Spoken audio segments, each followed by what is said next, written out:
begin with chapter number 12 from your history book of grade 11, and the name of the chapter is Rise of Nazism in Germany.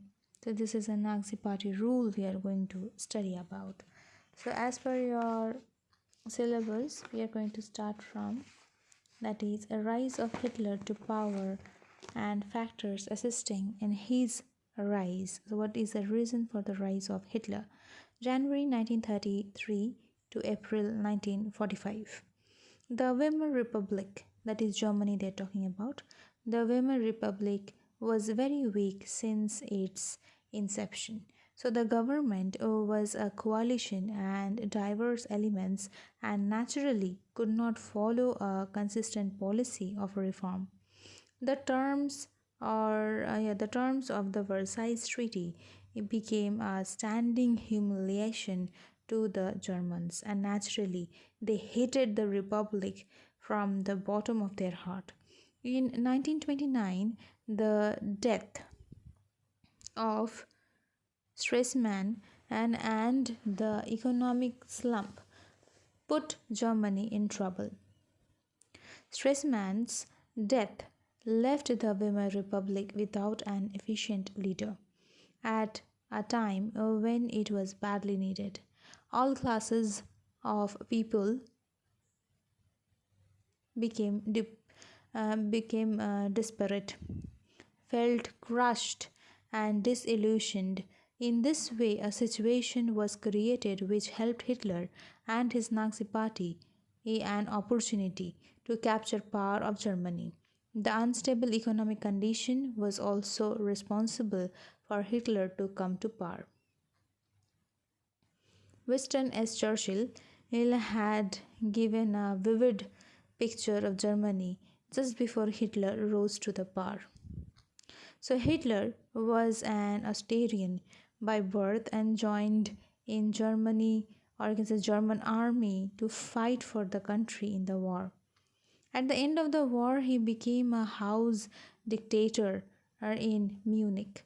And then he joined the Germans Workers' Party, which had then only 7 members altogether. He gave his party a new name, National Socialist or Nazi Party. For this party, he prepared a radical program.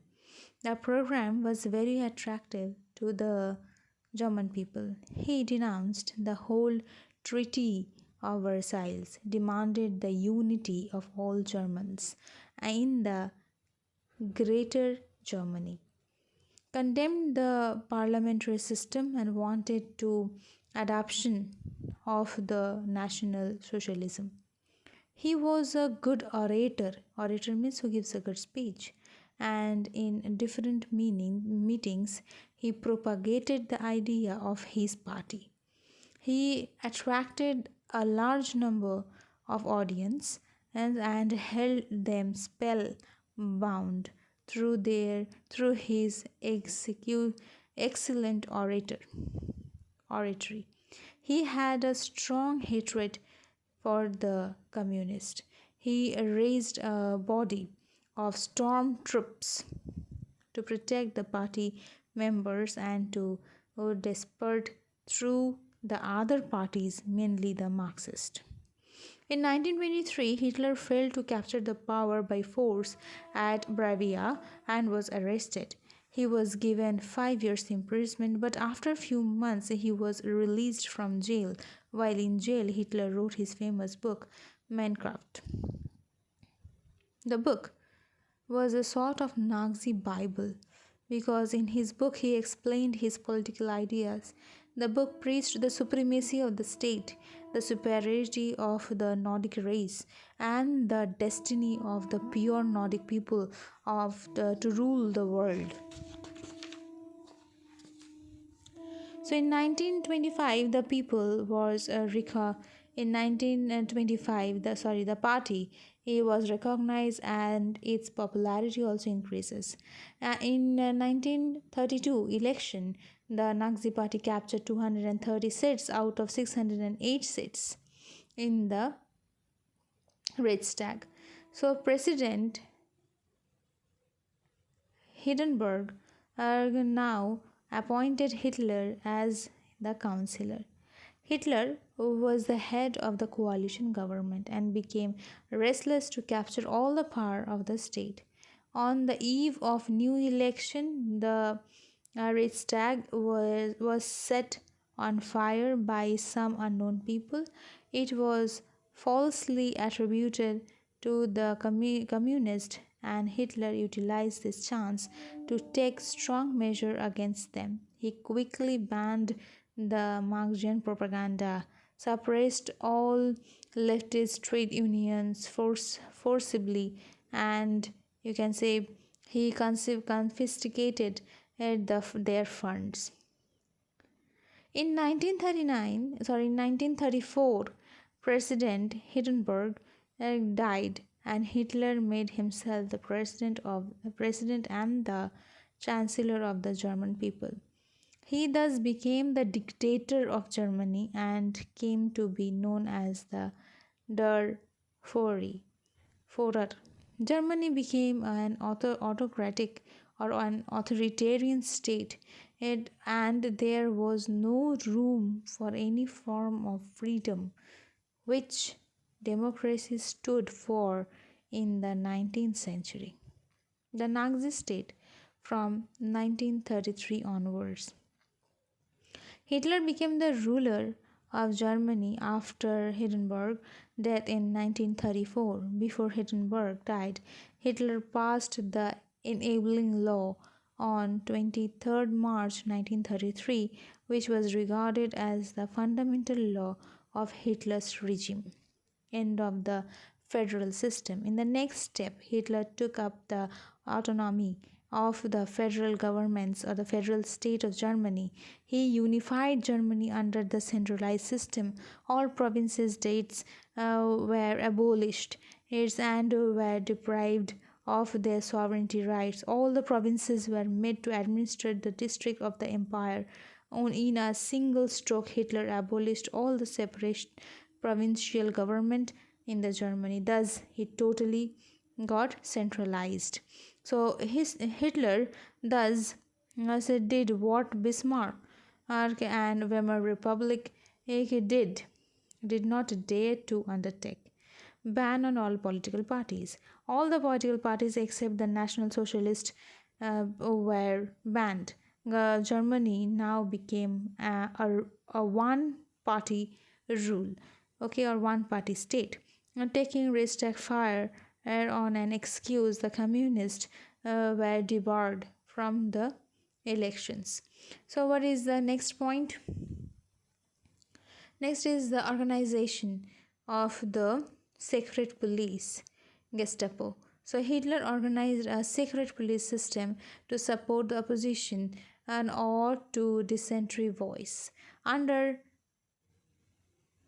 Himmler, his secret police organization became a terror of the people to the people on 30th June 1939, and we find that there is an incident where all murdered by the we can say by the secret police. Next, we are having Hitler became the superior commander of the army. In 1934, Hitler pledged on army start. The commander-in-chief in the Germany army generally flinched, and Field Marshal Blomberg was dismissed. Nazification of Germany. Nazi control was now established on every aspect of individual's life. The education system was also controlled by, and the children were taught the Nazi idea. School books were rewritten on the line of Nazi ideas. History was distorted, and new history was written on the basis of Nazi idea. Separation of trade unions. All trade unions were abolished and trade union activities were declared illegal. Censorship on media. All types of media were controlled by the Ministry of Propaganda under Joseph as Goebbels. Also radio, newspaper, magazine, books, theater, film, music, and every art were all supervised by the Ministry of Propaganda. Separation of the churches. Apart from the trade unions and the industrial workers, another source of opposition was likely to come from the Roman Catholics and the Protestant churches. At first, Hitler maintained and cordial relations. Hitler's policy towards the Roman Catholic Church. In 1933, Hitler signed an agreement with the Pope. Accordingly, Hitler promised not to interfere in the German Catholics province and to provided the Roman Catholics would not take part in politics and dissolve the Catholic Center Party. Next is anti-Jewish policy. The worst aspect of Hitler's domestic policy was the anti Semitic propaganda. The Nazis succeeded in creating a deep hatred among the Germans against the Jews by holding them responsible for the hardship of the German people. They were made responsible for the humiliation of Versailles, the economic depression, unemployment, and even communism. Many lawyers, doctors, and teachers were removed from their jobs as they were Jews. Economic life. Unlike the communists, the Nazis had no special ideas about the economic. Still, Hitler had two aims: to remove unemployment, to make Germany a self sufficient state by boosting export and reducing import, known as autarky. Next, why was Hitler so popular with many sections of German people? After the rule of the weak Weimar Republic ended and Hitler came to power, many sections of the German people became happy because of Hitler's positive attitude towards the problems of the German people. Hitler successfully solved the unemployment problem. To win the support of the working class, Hitler provided them with some benefits like subsidized holidays in Germany and abroad, holidays with pay, cheaper tickets for the theater, music, etc. After the Bolshevik Revolution in 1919, Germany was also influenced by the communist idea. Hitler warned the Germany about the danger of this idea. He severely condemned the government for signing the Rapallo Treaty with the Soviet Union.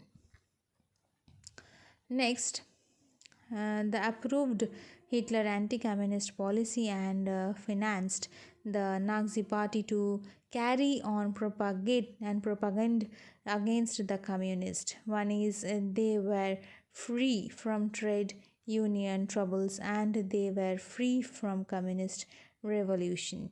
Next, and the last point, as Hitler wanted to make Germany self sufficient in agriculture, the farmers were given a special favorable position also. Thank you. Hopefully, you understood.